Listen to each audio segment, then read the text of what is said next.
Dr. Olivia Steele-Mortimer, who I've known now for several years down at the Rocky Mountain Labs. She actually grew up in Ireland and Wales, studied microbiology at the University of London, and then spent several years working in research laboratories in Munich, Germany, as well as in Birmingham, Alabama. She obtained her PhD on Rab5 and endocytosis at the European Molecular Biology Laboratory in Heidelberg. She has subsequently used her backgrounds in basic cell biology and microbiology to study how bacterial pathogens interact with host cells. She started working on Salmonella while a postdoctoral fellow in the lab of Dr. Brett Finlay in Vancouver, Canada. Since then, her research has focused on understanding how this facultative intracellular pathogen interacts with mammalian cells. Dr. Steele-Mortimer joined the NIAID as a tenure-track investigator in 2001 and was awarded tenure in 2007. So we welcome her here. We look forward to your comments. And if there are questions after the presentation, then we're going to try and use the mic in order that the visitors who are listening in from other sites can hear as well. Okay, thank you very much. Is the mic working? Yeah. So it's a great pleasure for me to be here today. I'm going to try and talk to you about a new project that we've been working on, which is establishing a mouse model for Salmonella meningitis. And it's a little bit out of my comfort zone, and this is the first time I've presented it, so I'll be really interested to get some feedback. But I'm going to start off by introducing and doing some background to Salmonella. And so the title of my talk, I stole it from a great old Clint Eastwood film, because I wanted to emphasize that actually Salmonella has three sides. And so specifically what I'm talking about, we're all familiar, I think, with what I would call the bad side of Salmonella, which is foodborne infection. It's what we come in contact with most commonly in the US. And it's, if you're a normal, healthy adult human being, it's self-limiting. You'll feel like you're going to die for a few days, but you don't need any treatment usually other than rest and liquids. But it does have a huge economic cost for the country. The ugly is Salmonella invasive disease. And the most classical one is typhoid.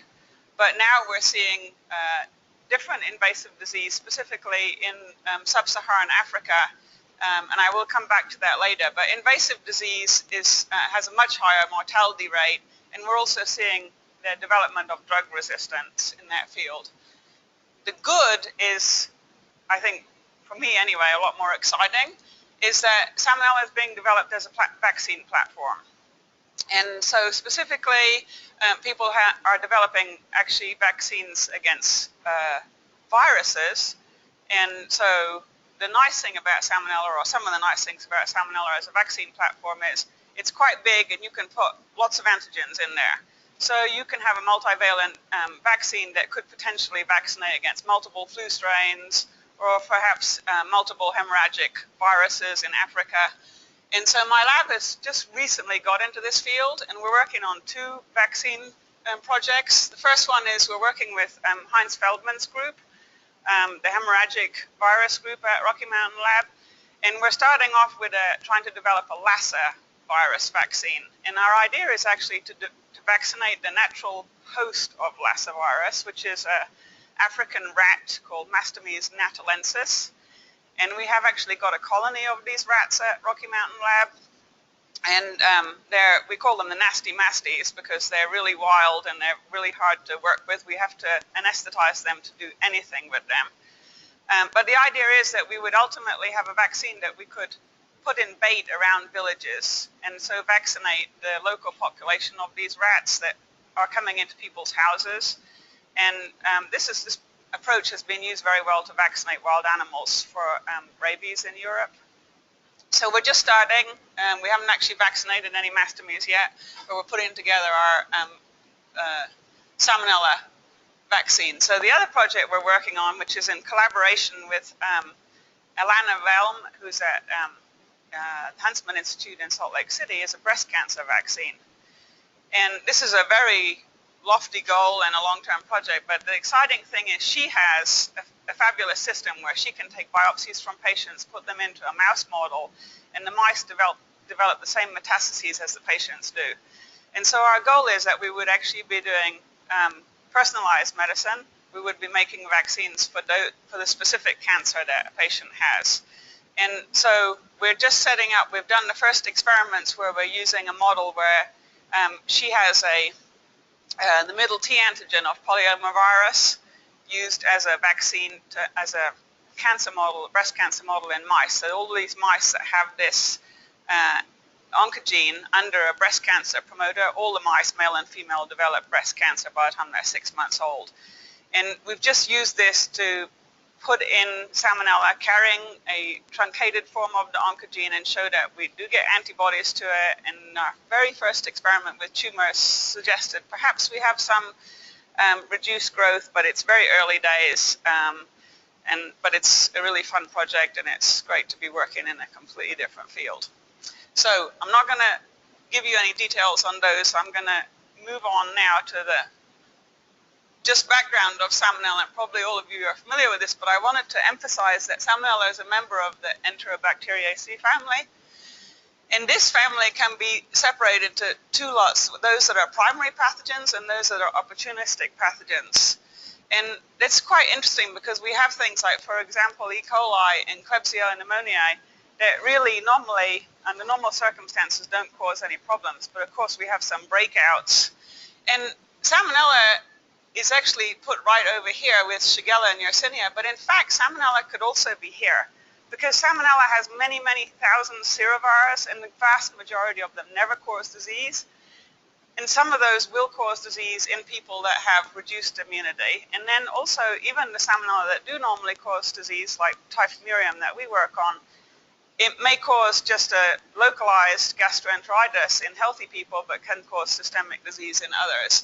So I really want to emphasize that fact that they're not just pathogens. They live very happily in many environments and often cause no disease. Just as a sort of local point of interest with Salmonella, this is a recent outbreak in Washington State, and it's a butcher that specializes in producing pork products, particularly for like whole pig roasts, but they also sell pig parts.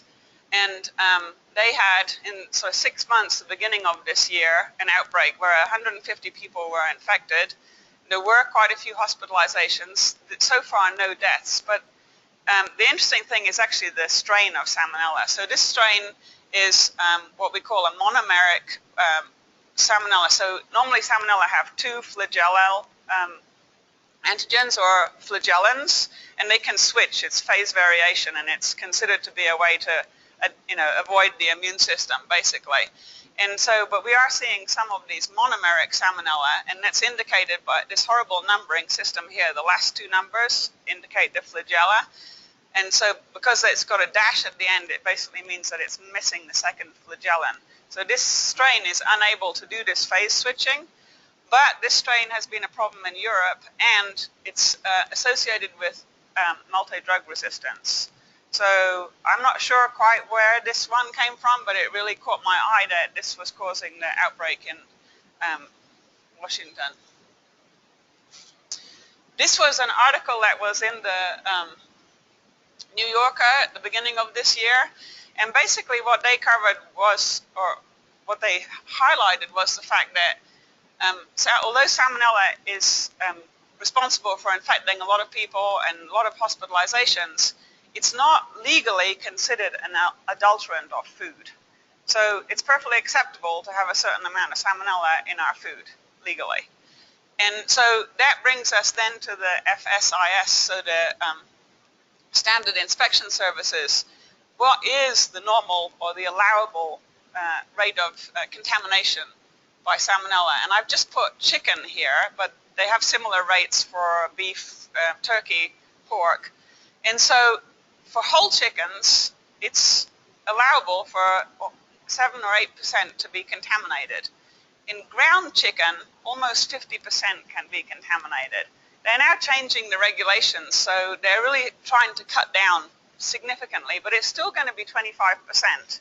So basically 25% of the packages of ground chicken that you pick up at the grocery store will be contaminated with Salmonella, and that's considered okay. chicken parts, up until now, there was actually no limit. And what really has come out in the last few years is that most people get infected from chicken parts rather than whole chickens. And so you just think about the processing and what goes on. It's obvious that the contamination can be spread more and more as you're cutting up the chickens and processing it. Even if only one chicken was initially contaminated, by the time you finish, probably all of the parts or a lot of them. So the new standard for the parts is 15.4%. They have already agreed that these standards are not going to be met. They're not expecting people to meet them for the next 5 years or so, but they've applied them and are hoping to. In other countries, they have cut down a lot, like Sweden, for example, has got completely eradicated salmonella from poultry farms. But they did it by being very aggressive, and they just went through and eliminated or killed whole flocks of chickens where there was contamination. But it's rather like the beef industry here. There's very powerful pressure groups that just will not go for that kind of aggressive treatment, I guess. So the salmonella that we work on in the lab is called Serovar typhimurium, and it's pretty much the most common one in the US or in the developed world. It is, like all of them, it's a gram-negative facultative intracellular pathogen. And as I mentioned before, it causes foodborne gastroenteritis. And in susceptible humans, the main groups are people with advanced HIV, people with malaria, with some genetic diseases, so CGD, chronic granulomatous disease, or sickle cell disease. Very, very young children, neonatal children, they are very elderly, are susceptible to systemic disease. And importantly, for what I'm going to talk about here, in susceptible laboratory mice, it does cause a typhoid-like disease or a systemic disease, not gastroenteritis. And what we normally study in the lab, or have spent the last 15 years or so studying, is how it interacts with host cells, and in particular, epithelial cells. So these are some images that we've taken at Rocky Mountain Lab. This one is, if you Google salmonella, you'll come up with this picture, and it'll belong to all different websites, but we took it at Rocky Mountain Lab. But being the government, we're not actually allowed to claim ownership of any images. They're all in the public domain. This is salmonella invading some cultured HeLa cells. This one here is a C2BB cell, so it's a colonic human cell line that we use, and it's really nice because it has these beautiful microvilli on the apical surface. And so then the salmonella come in contact with the tips of these. It injects effector proteins across the membrane, and then causes the microvilli basically to melt and the membrane to come out and envelop the bacteria. So the bacteria actually induces its own uptake into these cells. And this is an immunofluorescence image showing HeLa cells again, so you can see the nuclei. And then in green we have stained for a lysosomal protein, LAMP1. And in red is the bacteria, and it's just showing that bacteria growing inside of cells about 8 hours after they're infected. So I want to stress that these bugs are facultative intracellular pathogens. So they don't have to live inside of a cell, but they can do it very well, and it's important for pathogenesis. So then if you think about the different niches or environments that this bacteria has to be able to survive in order to cause pathogenicity and then also to spread from host to host, it lives in the exterior environment. It does very well free living in water, soil, survives for long periods of times in the manure heap or in the host, and then it has two phases. So it has the extracellular phase, and this is important in the systemic disease, in bacteremia, in dissemination, but it also has the intracellular phase. And even within the intracellular phase, it can survive in different niches. So it can be inside of a vacuole or a modified phagosome, or it can live in the cytosol. And I'll talk about this just a little bit because this is something we've worked on quite a lot recently. But it's very adaptable. And in each case, it uses different virulence factors or different transcriptome phase in order to survive in them. the advantage of having this intracellular phase, obviously the main ones would be that it's shielded from humoral immunity, and so in many cases it can sort of hide out in there, but it's exposed to the cellular immune response, and particularly in macrophages, they have a very well-developed cellular immune response. And if it's inside of this vacuole, it must avoid killing by the phagolysosome. And many people have been studying this for, I would say, intensively for about 30 years. We still don't quite know how it avoids being killed by this organelle that is basically developed to kill bacteria. So what is it? What are the main things that allow Salmonella to do this? And what I want to stress today is that it has these needles or type 3 secretion systems on the surface of the bacteria. Salmonella has 2 of these. Many of our other favorite gram-negative pathogens, E. coli, Yersinia, Shigella, also have these type 3 secretion systems. Also, some plant pathogens have them. And this is actually very similar to the structure of the flagella. So it has this basal body, and then it has a needle or sticking out of it, and then in the case of the type 3 secretion system, this needle secretes or translocates proteins into the host cell across the host cell membranes, whereas in the case of the flagella, it secretes the flagellins, which then polymerize on the end and form the structure, but it's a very similar apparatus. And so Salmonella has 2 type 3 systems and the flagella apparatus. And the type 3 systems are encoded on the chromosome on 2 what we call pathogenicity islands. And so these islands have a different AT content and from the rest of the chromosome, and they've obviously been acquired from some other place more recently. And so we call these pathogenicity islands Salmonella pathogenicity island 1 and Salmonella pathogenicity island 2. I apologize for the acronyms. The Salmonella world is full of them. And they encode for type 3 secretion system 1 and type 3 secretion system 2. And we should just be thankful that they're the right way around, that 1 encodes for 1 and 2 encodes for 2. I may switch back a little backwards between SPY1 and type 3 secretion system 1, but basically this type 3 system is required for invasion of non-phagocytic cells. So those ruffles I showed you earlier on the surface of the cells, that's absolutely dependent on this needle injecting about a handful of proteins into the host cell, modifying the actin cytoskeleton, and then causing this massive actin rearrangement, ruffling, and internalization. The second type 3 system is more important in survival once the bacteria gets inside of the cell. So when we started working on this, when I started here in Montana about 14 years ago, this was the model for Salmonella interaction with epithelial cells.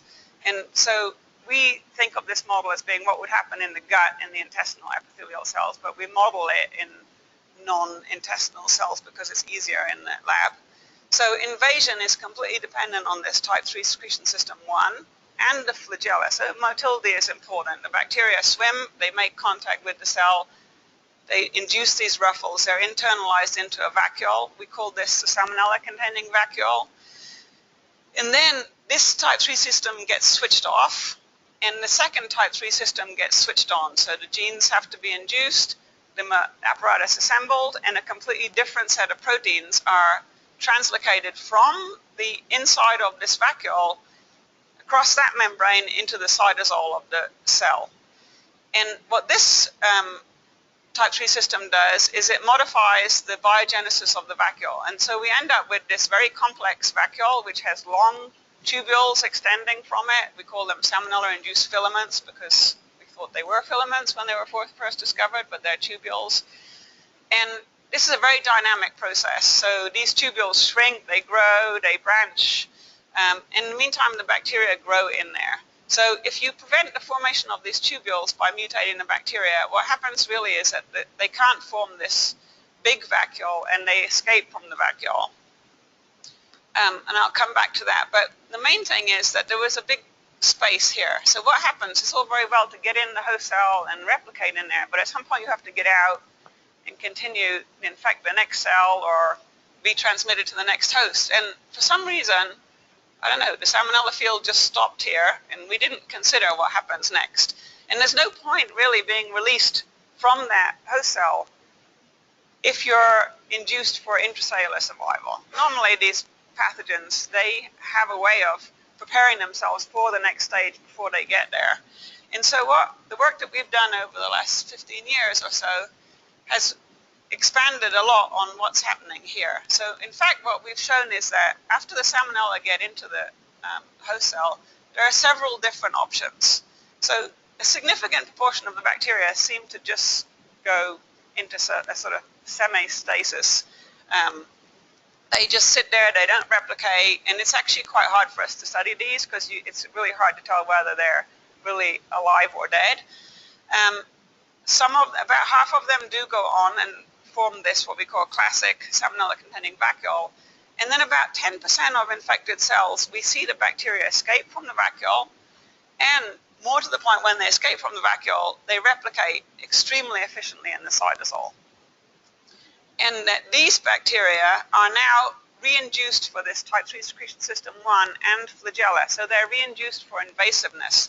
So when they escape from this cell, and in the gut, what happens is that cell will actually be seen by neighboring cells as being either dying or in stress. So they squeeze it out, they extrude it, and as the cell is extruded, the bacteria are released, and because they're now induced for invasiveness, they can infect the neighboring cells. And so that's our current model, and that makes it now a cycle. What's happening with these ones, as I say, that still remains to be shown. I want to show this couple of movies just to show that this is not just in our minds. So this movie is going to show you that there's two populations of Salmonella in these cells. There's going to be, these are HeLa cells, and the Salmonella are expressing green fluorescent protein, so they're green. You can see, I hope, some Salmonella, so there's some Salmonella over here. Almost all cells in this plate are actually infected. And we also have a red stain which will stain the nucleus in cells that are dead or dying. So you can see a few already. And so if I get this to, if I can get it to work.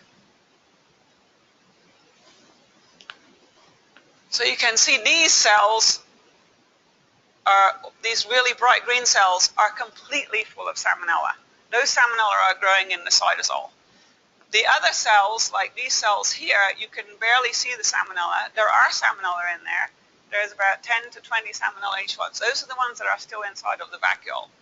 So what I want to emphasize really with this movie is a couple of things. First of all, that even though maybe only 10% of the infected cells have this hyperreplication, because there are so many bacteria in those cells, it actually accounts for a considerable number of the total bacteria.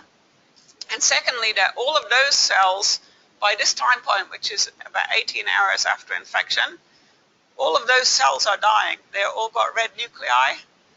And this is really important for the assays that we do in the lab, because we actually add gentamicin to kill bacteria that are not inside of the cell. But now, if we look at this, we know if the red dye gets into the cell, then gentamicin also will get into the cell. And if the bacteria are replicating very fast in that cell, they're going to be even more sensitive to the antibiotic. So we have to be really careful how we do these assays in the lab, because normally we just solubilize the cells and then plate and count the colony-forming units. And we say, well, that's how many cells, how many bacteria grew in the culture. But if we're killing them, if we're killing this subpopulation, then we're underestimating significantly. So we've really had to, in the last couple of years, change our assays. This movie is taken just off a much higher magnification. So now we're just going to look at a couple of cells. I think there's actually 4 cells. So there's one cell here, one up here, one here, and one here. And what you can see, the blue staining, is the endocytic pathway. So we fed these cells with fluorescent dextran. We just let them take it up by fluid phase endocytosis for about 12 hours. And then we infected these cells with red Salmonella. So all the Salmonella are red.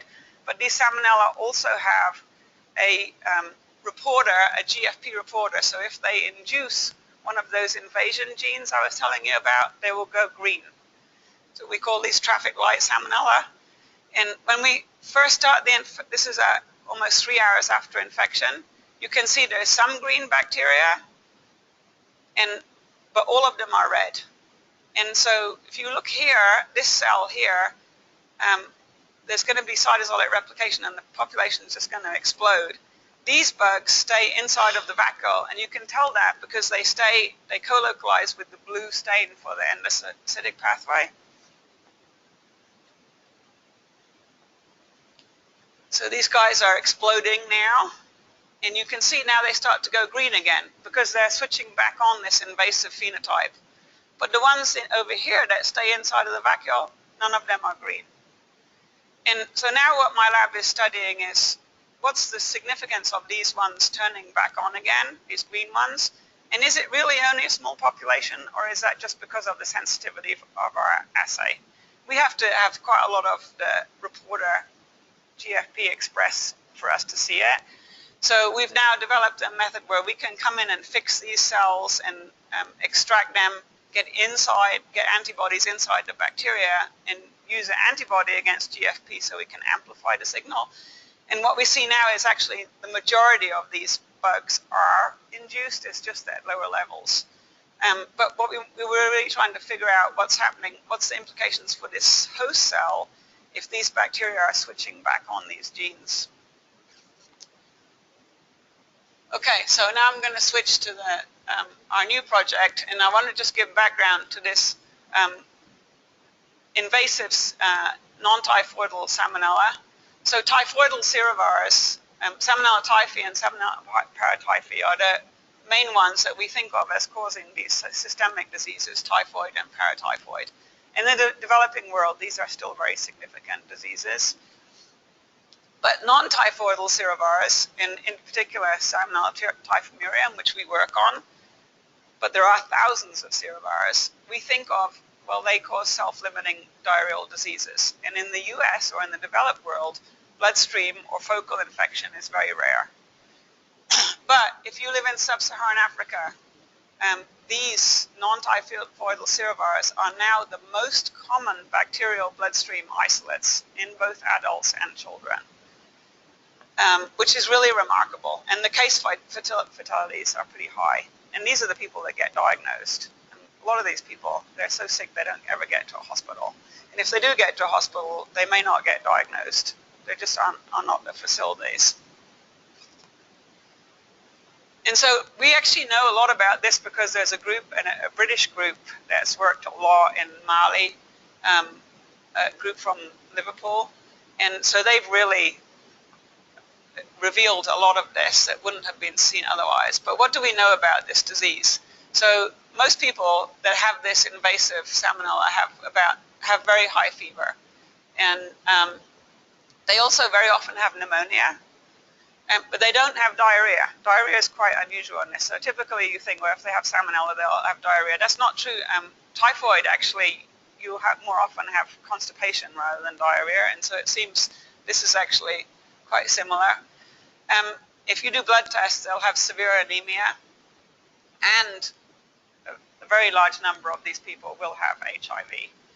Or they'll have malaria. They'll have low CD4, the classical signs of HIV. The risk factors for this, obviously HIV, malnutrition, malaria, and sickle cell disease. In Africa, that is a lot more common, obviously. In genetic diseases, anything that affects interleukin-12 or that axis can also make people more susceptible to Salmonella, invasive Salmonella. But what I want to stress today is that in addition to sepsis, these invasive non-typhoidal Salmonella can seed to the meninges, can cause brain infections, especially in children. And in Malawi, where this group from Liverpool are working, Salmonella typhimurium is now the second most common cause of bacterial meningitis. So I doubt that anybody here has ever seen a case of Salmonella meningitis. But in Africa, this is so, and why I'm worried about it is because these strains that are causing this invasive Salmonella are changing. They're evolving in this immune deficient population, and they're gaining drug resistance and it's almost as though they're becoming more like typhoid. So they're becoming more specialist for humans. They seem to be able to transmit directly from human to human, where normally Salmonella typhimurium does not transmit from human to human effectively. So it is a worry that this is not going to stay in sub-Saharan Africa.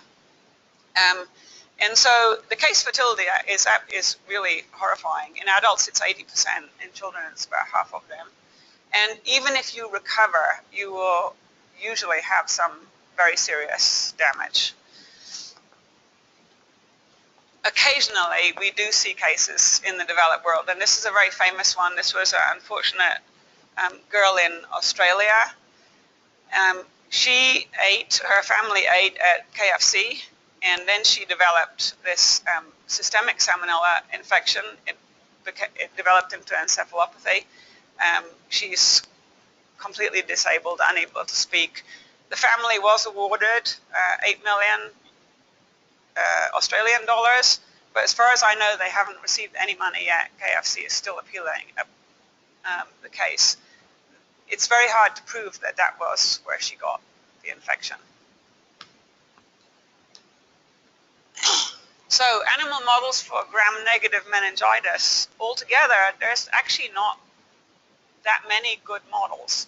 So in the US, normally we think of E. coli as gram-negative meningitis, and it's particularly E. coli K1.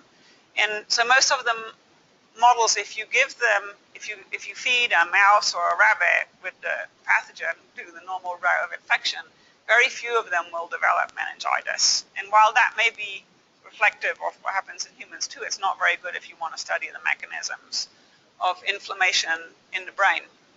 And so what happens is in most cases, they do direct intracranial inoculation. And not even stereotactic inoculation, but in IC, so just directly into the brain. And very often they do baby rats. So the reason a lot of people don't use mice, the main reason is that if you want to look at the CSF, it's very difficult to get any amount of CSF from a mouse. And then if you'd want to do repeated testing of the CSF, it's pretty much impossible. If you do rabbits, you can get multiple draws of CSF. And then they use the very young animals because they do develop meningitis more reliably. But when we started to think about this, we know that some mouse strains, lab mouse strains, are extremely susceptible to salmonella. And as I mentioned, they actually cause a systemic disease in those strains, not a localized gastroenteritis. And there is dissemination to blood, liver, and spleen. The question is, does it disseminate to the brain? And so there was, at that time, 2 papers that reported that salmonella did disseminate to the brain in some strains of mice. And so in particular, the C57 black 6 mice, which are probably the most common mouse strain used, and it's also the strain that most knockouts are now made in. And so if you give these mice 100 million bacteria by oral infection, they die within 5 to 6 days. And I mean, they get a very severe systemic disease. And occasionally, according to these 2 papers, they show neurological signs. Now, what are those neurological signs?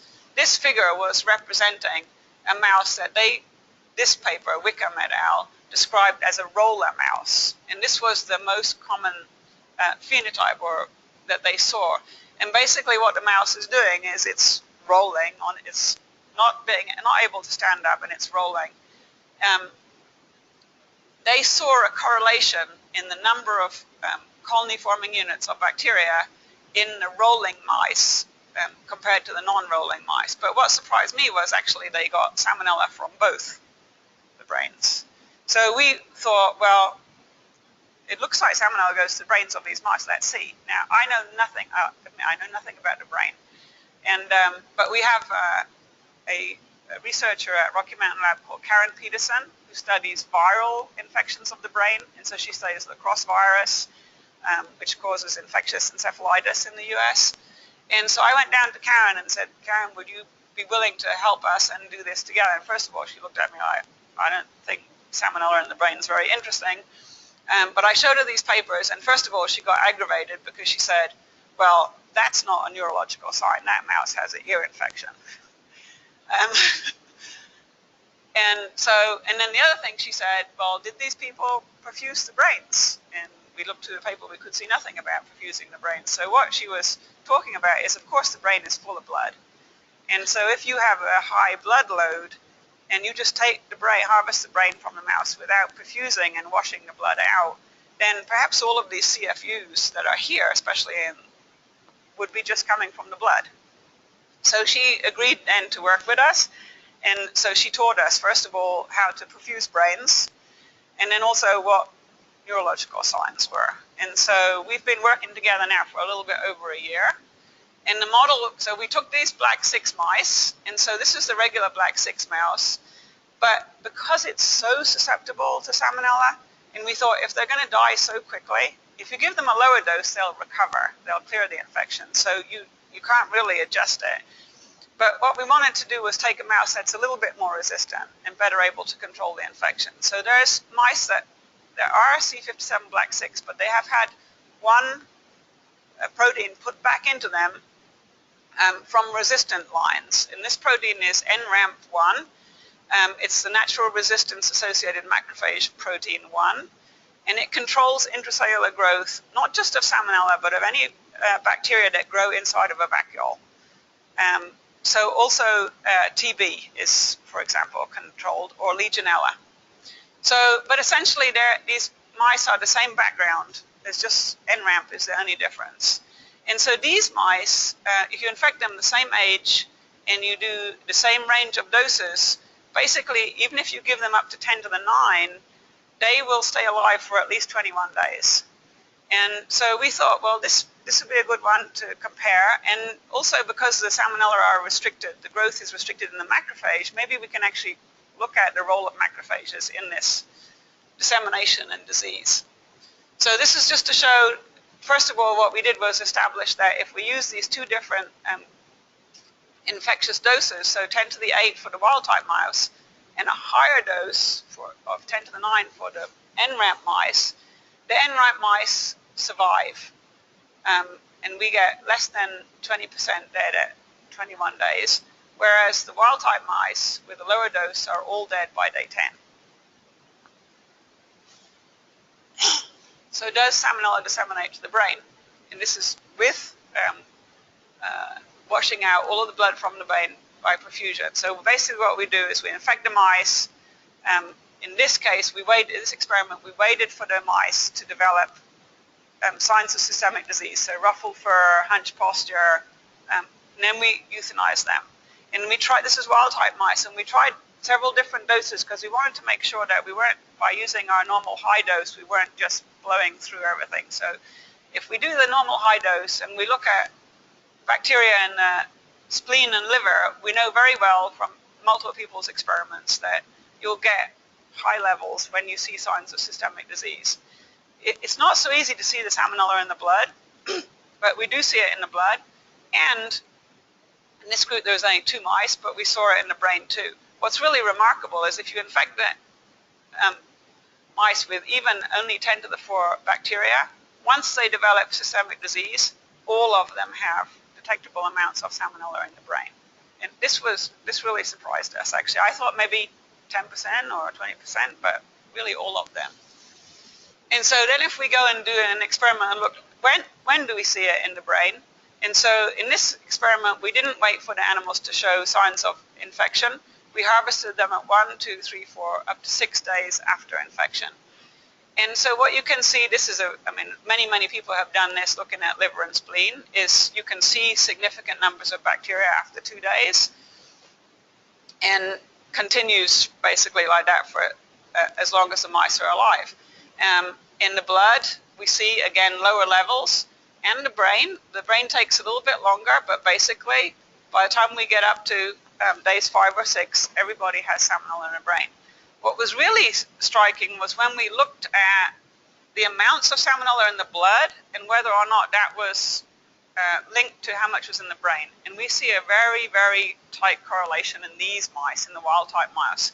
So if you have very low amounts in the blood, you have Salmonella in the brain, but low levels. This was surprising because there's a model in meningitis that says that you need a threshold in the blood before it will get to the brain. So we were actually expecting to see, no Salmonella in the brain when there's low blood levels. And it doesn't seem to be the case in this mouse anyway. So if we do the same thing but in the other mouse strain, so the more resistant strain, so now we have a different time scale, so we're going up to day 21, What we see is obviously we see the same thing in the spleen and the liver. In the brain, we see lower levels, but again, all of the mice have Salmonella in the brain after about day 7.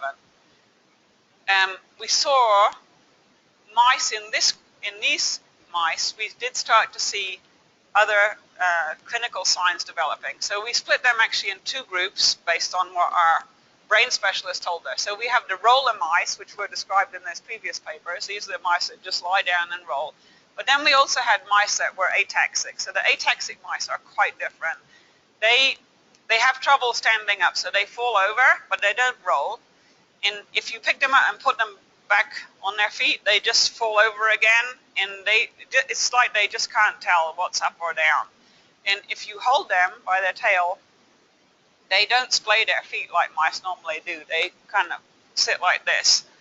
And so we had 3 ataxic mice in this experiment out of a total of about 50 mice, and we had 2 roller mice. And what's really striking is look what's in the brain. In the ataxic mice, the brains, there's 10 to the 8 Salmonella in the brains. These brains are full of Salmonella. But in these roller mice, the levels of Salmonella in the brain were no different from most of the other mice. So, I mean, this reinforced Karen's idea that actually these guys did not have a meningitis. They probably had an ear infection. And we have actually looked at these guys since, and we do see evidence of ear infection. So when we look now at whether or not there's a relationship between the blood and the amount in the brain, in these mice, there really isn't any correlation. And then if you look at these 3 mice that were ataxic, the 3 mice that were ataxic, they didn't have high levels in the blood. So that's very nice for us, because what we were worried when we first saw those high levels in the brain is that those mice would just have an overwhelming infection throughout, but they don't. They have high levels in the brain, they have normal levels, the same as all the other mice, in the blood, liver, and spleen. So it's not just a case of systemic disease has gone out of control.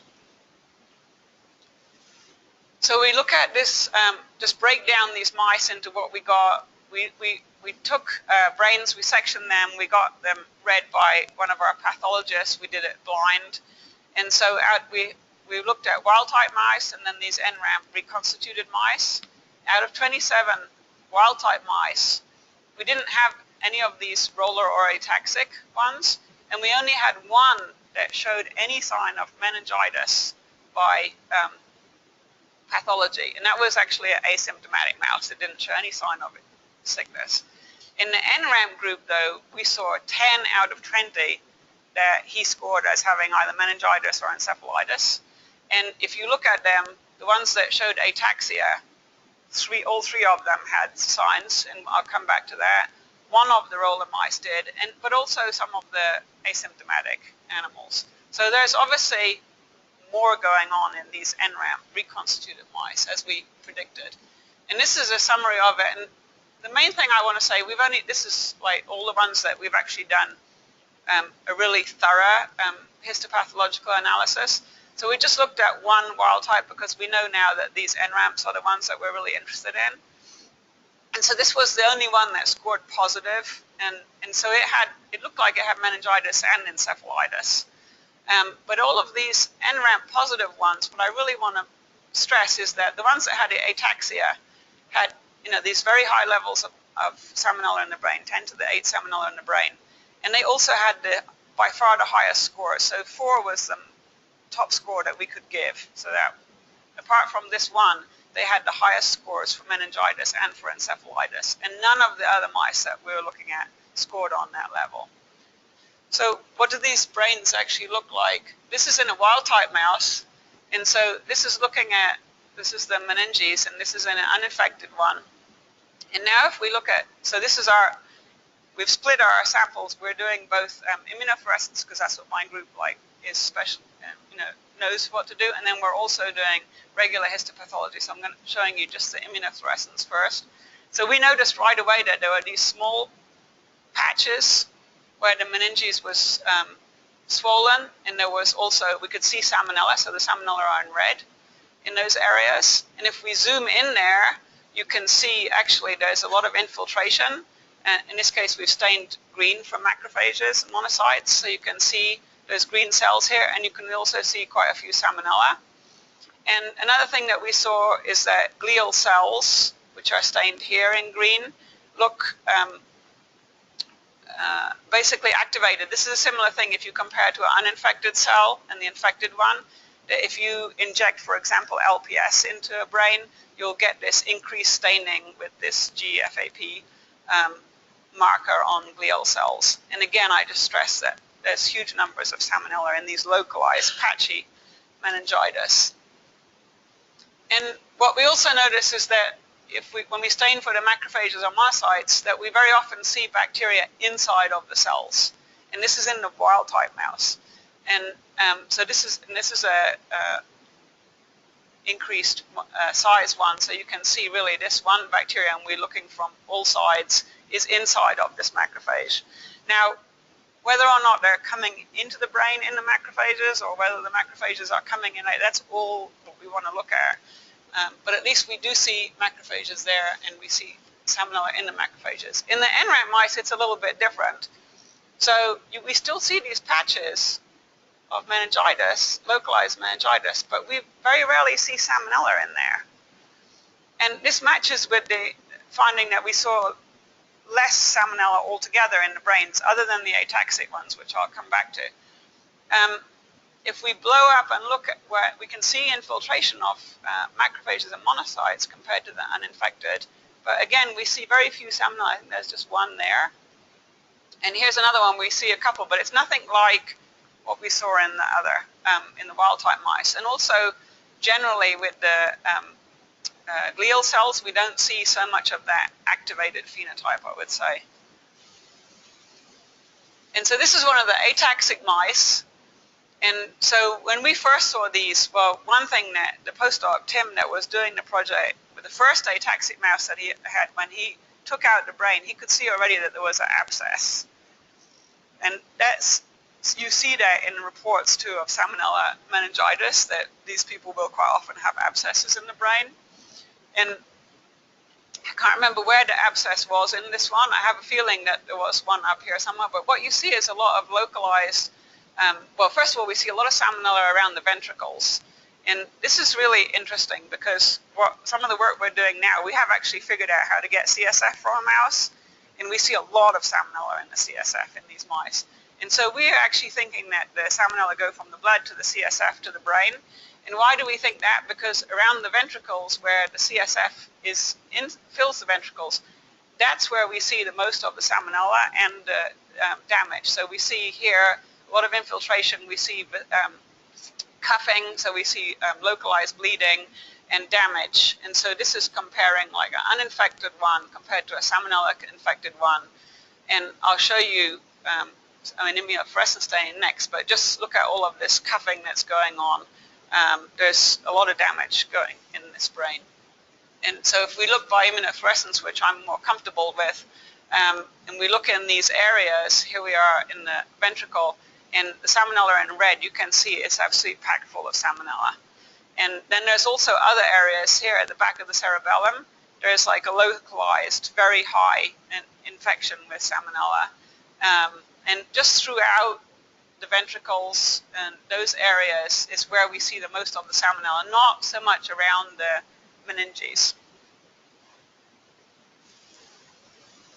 And this is hope you can see this. This is just zooming in on some areas of the brain where we just have, I mean, you can see it looks like the Milky Way, only red. There's Salmonella everywhere. And again, this is an ataxia. This is one of the ataxic mice. This is one of the mice that has 10 to the 8 Salmonella in its brain.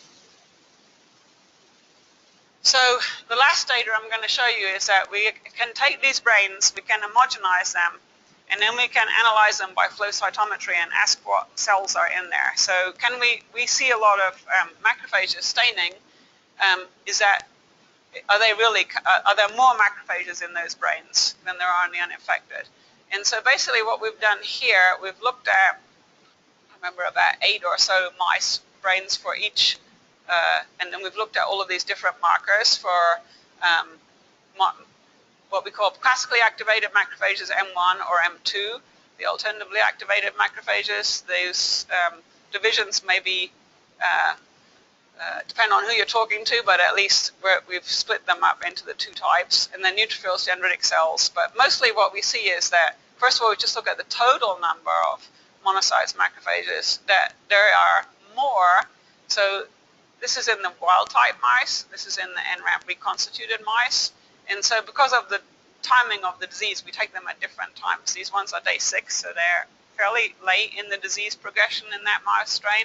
These are on day 14, which is like mid time point in that scale. But in both cases, we see, so Salmonella, what we did, we took half the brain, we counted CFUs. The other half, we did this flow cytometry. So the ones that were infected, we've broken them into two groups. The ones where we recovered no CFUs by the CFU counting, and the ones where we did count CFUs. And so what's really nice is that the ones that had CFUs in all cases, so the colored ones, on this graph they're in red and on this graph they're in blue, they are the ones that have the highest infiltration. So the amount of salmonella in the brain correlates with infiltration. If we had infected mice where we didn't detect any salmonella, they were lower, but they were still higher than the uninfected mice in almost all cases. And so the same thing here. We have one uninfected mouse that's high, but generally you have this intermediate. So it seems like even if there's very low levels of salmonella in the brain, and so much that we can't detect it by our plating, of course we don't plate even half the brain, we only plate a small amount, so we can miss. Our detection level is probably 100, so if there's less than 100 bacteria distributed throughout the brain, we probably wouldn't be able to detect them. But you do see infiltration whether or not we can detect them in the infected mice. And mostly what we see is macrophages, monocytes are being recruited. So this to us it's nice because it reinforces what we saw by immunofluorescence. And so now what we're trying to do is figure out, okay, are these macrophages actually required for the infection? Are they the ones that are responsible for taking the salmonella there? So we know salmonella survive and replicate inside of macrophages in systemic disease.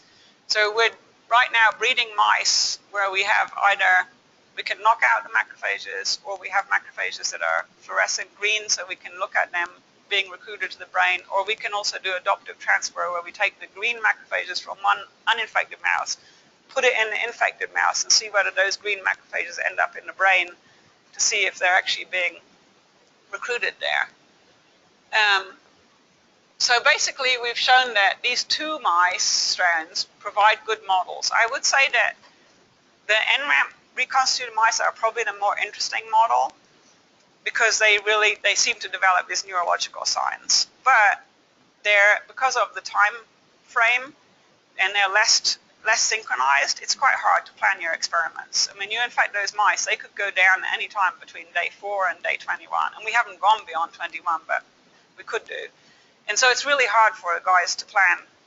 Any day you could go in and find 2 or 3 mice that are down, and then you have to work with them. So, but in the black 6 wild types, they all get salmonella in the brain. So if we can just refine that a little bit, maybe that's a better system to actually look at how they get to the brain, not so much the meningitis, but how they're getting to the brain, and then see whether or not we can model that also in the NRAM mice.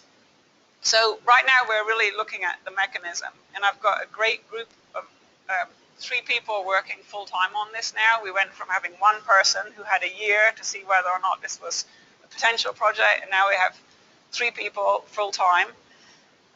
We really want to look at the mechanism, and so what we're focusing on right now is, does the salmonella in the blood go to the CSF before the brain? So how can we do that? We're doing stereotactic inoculation directly into the ventricles. And so we're very lucky at Rocky Mountain Lab. We have this amazing prion group that have been studying brains in mice for 30 or 40 years. And they have some of these methods really well defined. And so they have the stereotactic apparatus where you put your mouse in, and depending on the age of your mouse and the strain of mouse, they'll give you exact coordinates in order to get your needle right into whichever area of the brain. And so, for example, the ventricles, so that you can directly inoculate a bacteria or a dye or a therapeutic into the ventricle. So we've just started doing that. And then the other thing we've been doing is harvesting the CSF. So again, these prion guys know that you can take a mouse and under anesthetic and open it up right at the back of its neck, and if you get it just in the right spot, you can get 1 to 2 microliters of CSF. And we're really amazed at how many bacteria we're getting from that CSF. So we're starting to do experiments where we're trying to put bacteria directly into the CSF. We're very happy that we've been doing the natural route of infection. So these bacteria are being given orally. But maybe for some things it would be better if we did it directly into the blood, and so that we could get a synchronized infection. And so we're doing that too right now, just to see, can we then get like a more rapid or more synchronized infection. And of course, ultimately, we would like to look at therapeutics and diagnostics. I think one thing that's really interesting to us now is to look at these K1 E. coli and see how they differ from Salmonella. So we would like to put the E. coli, some of these clinical strains, into the model. And one thing that I've found out recently that really intrigues me is these K1 E. coli have, like other pathogenic E. coli, they have type 3 secretion systems.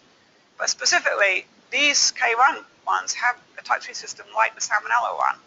And most E. coli pathogenic strains don't have that type 3 system. They have different type 3 systems. So it's really intriguing to see whether or not there will be a correlation, or if that type 3 system is really required. We have all kinds of mutants in our Salmonella that lack either the whole type 3 system, or just individual components of it, or just the effector proteins. And so that's another thing that we're going to try now to figure out. And to finish up, I want to thank the team that have done the work that I've shown here today. It's Tim Bowler, who was the postdoc who had basically, well, he started off in my lab with 3 months because he was finished in one lab and he wanted just not to be sitting at home child sitting, and he asked if he could come on my lab, and I said, well, you've got 3 months. If you can show something good, I might extend you for a year. So he stayed for a year, and he's gone off to teach at medical school now. Trege Starr and Audrey Chong are 2 permanent members of my lab, and they've both been really great in helping getting this set up, developing the microscopy methods, and right now they're doing really some fantastic microscopy on this. And then Karen Peterson is our brain expert, and she's the chief of the viral pathogenesis section at Rocky Mountain Lab. And then Dana Scott has been helping us with the histo. And Aaron Carmody is our flow cytometry expert. And then we've also been collaborating with Corey Detweiler at the University of Colorado at Boulder, because she knew a lot more about those NRAMP mice and had coincidentally started a study to look at meningitis in them. We collaborated with her. She's not going to continue on this work because she's realized now if she doesn't have somebody like Karen to collaborate with, it's too difficult. So I'll stop there, and I'd be happy to take any questions.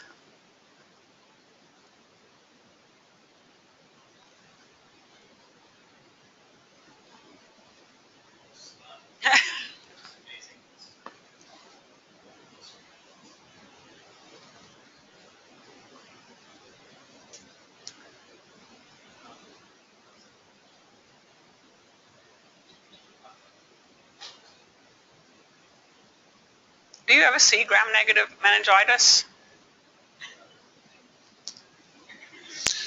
Is Claude here? You were here earlier. Yes, probably more on the community campus with the neonatal intensive care unit. And I don't know if there's anybody there at the community campus who's listening in who might be able to comment on that. You know, the ones that we normally deal with are the other, meningococcus. Yeah. Well, I'm excited about the vaccine trials that you're talking about. I really read about this in a couple of the proposals that you put together for the biosafety committee about Lassa fever and using this as an oral immunogen. This was amazing. It's really very interesting. Well, we tried to get the Ebola guys interested, but they're really busy putting all their vaccines in virus platforms. Yeah, those so nasty. The Lassa ones was Dave Safranetz was the only one who said, oh yeah, I'll try Salmonella. So we're hoping if we get a positive result for them, then maybe the Ebola guys will see the potential. I was just in the lab with Dave up in Canada last week. Oh, you were? He sends his regards. Okay. So. Yeah, he's really fun. Great guy. Well, thanks so much for coming up.